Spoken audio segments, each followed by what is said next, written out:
मस्जिद का नाम बाबर के नाम पर रखा ही नहीं गया। Who was Babri? Babri was a 16-year-old boy. This is known on the name of the boyfriend of Babar. Sir, as a Indian Muslim हम सबसे पहले राम मंदिर की ही बात करेंगे। आप क्या समझते हैं कि आप सपोर्ट करते हैं या आपको कोई ऑब्जेक्शन है?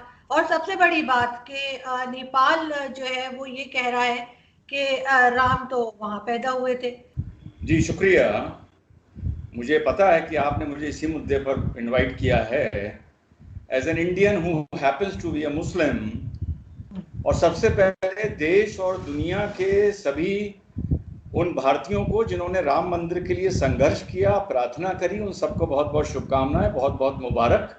और आज आपके चैनल पे मैं इतनी कैंडिडली और इतनी फ्रैंकली एंड ओपनली आपसे बात करूंगा कि आज की तारीख में कहीं भी कोई अगर इंटरैक्शन या डिबेट चल रहा होगा तो इतनी फ्रैंकली एंड ओपनली बात नहीं करी गई होगी। This I assure you. अब हम बात करते हैं आपसे कि आपने ये पूछा कि आप इसका अपोज करते हैं या आप इसका समर्थन करते हैं। साहब, जेन्युइनली स्पीकिंग, जो आदमी अपने को हिंदुस्तानी मानता है, इंडियन मानता है, वो उसका क्यों अपोज करेगा? After all it is a matter of birth place of Shri Ram and it is a matter of faith और आस्था। और आस्था के तो ये अजीब देश है मेरा भारत कि यहाँ की मेजॉरिटी कम्युनिटी ने आस्था के नाम पर भी मुकदमा लड़ने को तैयार हो गई।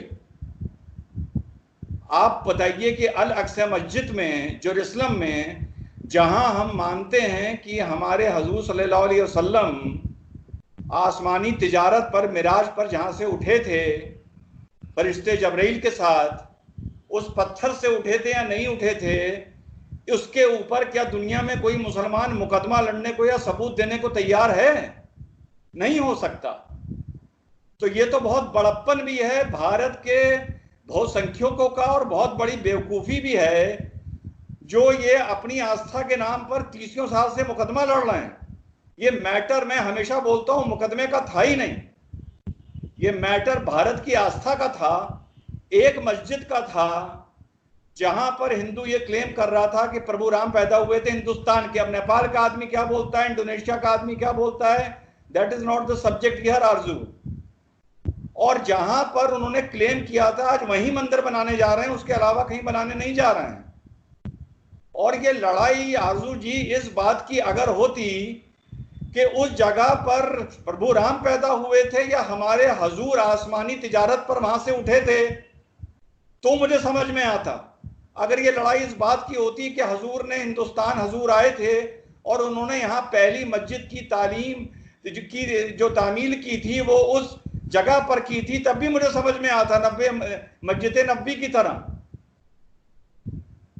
एक राजा के आदमियों के थ्रू, उसके जनरल्स के थ्रू एक बनाई गई मस्जिद, और हिंदुस्तान में और दुनिया में, और शायद आपको भी ना मालूम हो, माफ करिएगा, जो इसको बाबरी मस्जिद नाम रखा गया, पूरी दुनिया में लोग इसको बाबर से जोड़ के देखते हैं कि बाबर के मारे इसका नाम बाबरी मस्जिद रखा गया, क्योंकि उन्होंने मुगल हिस्ट्री डेप्थ में पढ़ी नहीं है।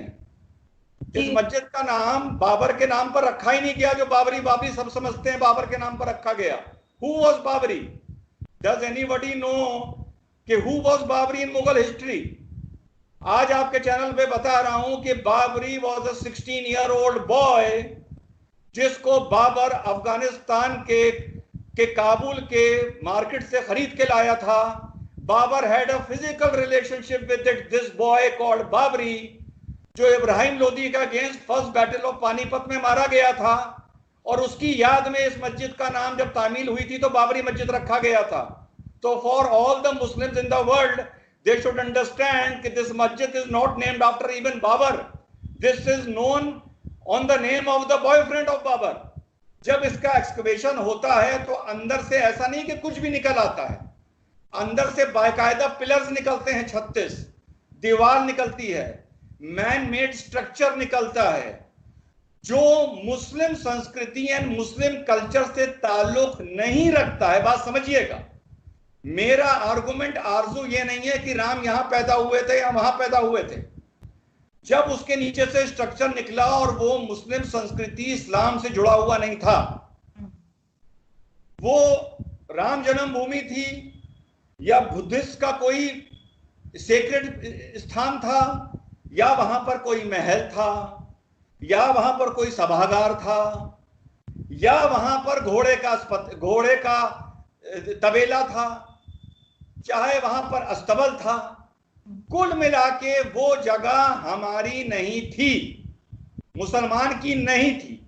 और अगर थी और आपको पता था तो आपको इंडियन कोर्ट्स में ये पहले ही हलफनामा एफिडेविट दे देना चाहिए था कि ये मस्जिद भी हमारी है और इसके नीचे भी एक स्ट्रक्चर है, वो भी हमारा है, जो फलाने फलाने मुगल ने या किसी गौरी ने या गजनी ने किसी ने बनवाया था।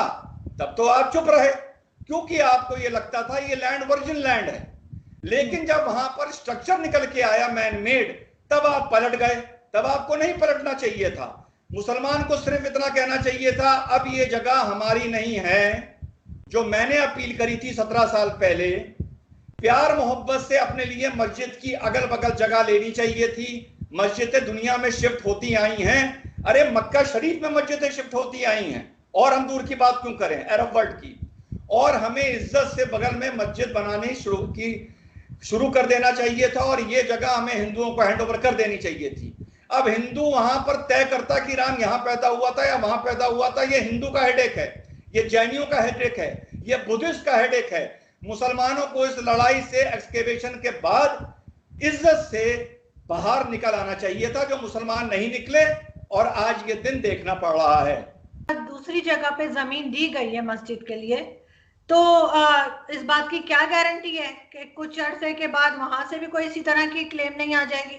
मैं राम मंदिर के लिए आज से 17 साल पहले बोल रहा हूं, जब नॉर्थ इंडिया में गुजरात को छोड़ के अच्छी तरह नरेंद्र मोदी और अमित शाह को कोई अच्छी तरह जानता नहीं था, योगी जी को कोई जानता नहीं था। मैं तब से बात कर रहा हूं राम मंदिर की, क्योंकि मुझे पता था कि एंड में वहां पर राम मंदिर ही बनेगा।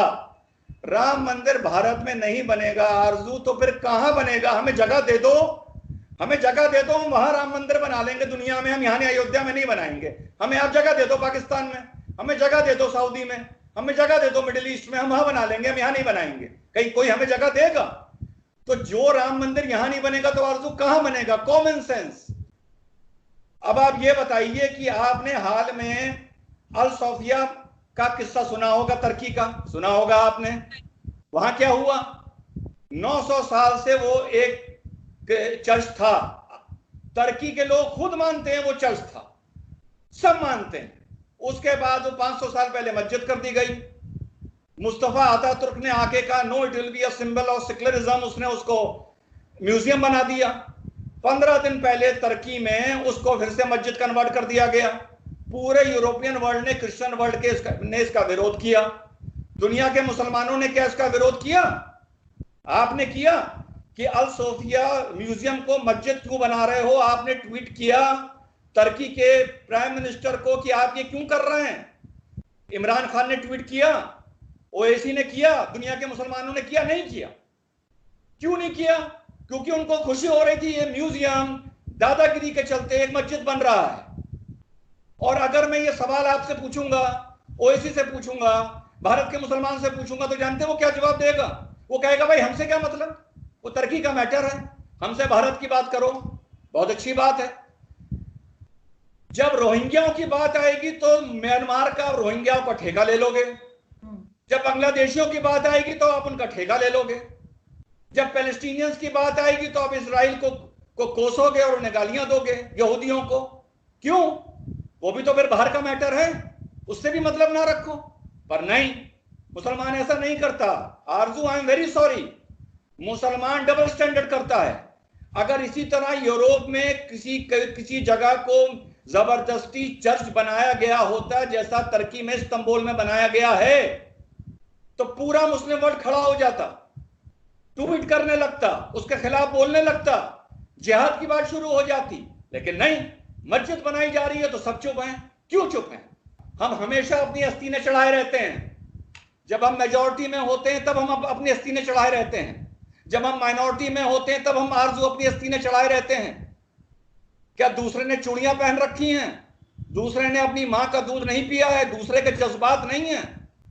आज जो राम मंदिर की बुनियाद रखी गई है ये 135 करोड़ की ये मर्जी या खुशी नहीं है, मैं साफ बोल रहा हूं, ये 105 करोड़ हिंदुओं की खुशी है, क्योंकि मुसलमान कभी इसमें शामिल थे ही नहीं। तो आज जो हमारे नरेंद्र मोदी बोल रहे हैं 135 करोड़ लोगों की खुशी, वो गलत बोल रहे हैं। आई चैलेंज हिम, नो, वो तो लिहाज में बोल रहे हैं being the prime minister of this country, पहली बात। और ये जो नींव है, ये जो मंदिर है, ये अब सिर्फ मंदिर नहीं है, ये हिंदू राष्ट्र का प्रतीक है, हिंदू राष्ट्र का सिनोनिम है, हिंदू राष्ट्र का एडजेक्टिव है। और ये एक सेक्युलरिज्म का सिनोनिम और एडजेक्टिव भी हो सकता था। आरजू कैसे? अगर एक छोटे से मुसलमान रिजवान अहमद की बात सुन ली होती और मुसलमानों ने प्यार भरे समझौते के साथ ये जगह हिंदू भाइयों को दे दी होती, तो अगल बगल कहीं आज ही मस्जिद की बुनियाद भी डाली जाती। और आज क्यों, बहुत पहले ये हो गया होता, शायद नरेंद्र मोदी पीएम ही ना होते। नरेंद्र मोदी तो आज पीएम है, पहले तो यहां सेकुलर लोगों ने भी रूल किया है। तब अगर समझौता कर लिया होता तो वहां मंदिर की भी बुनियाद डलती, अगल बगल मस्जिद की भी डलती, फिर वो होता the day to celebrate for secularism, true secularism. पर आज जो घटना है, this is the day to for the celebration of Hindu राष्ट्र, और ये हमारी मुसलमानों की गलती से ये दिन देखने को मिला है। मुझे कैसे मालूम था आज से 20 साल पहले कि यहां पर मंदिर ही बनेगा?